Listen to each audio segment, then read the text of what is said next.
ये अल्बदियू ने हमारा एक पोर्टा कैबिन बनाया है, फैज़ान भाई ने। बड़ा अच्छा कैबिन है और लगता नहीं है इसके अंदर बैठ के और बाहर से भी कि ये फाइबर सीमेंटेड शीट से या वैसे पोर्टेबल कैबिन है, पूरा कंक्रीट से बना हुआ लगता है।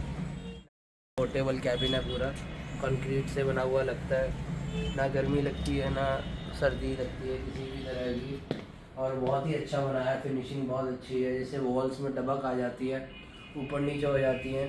बहुत अच्छे से लाइनिंग है सारी दीवार, बहुत अच्छे से काम किया है इन्होंने, बहुत फिनिशिंग के साथ काम किया है। इनकी फिनिशिंग की तारीफ की।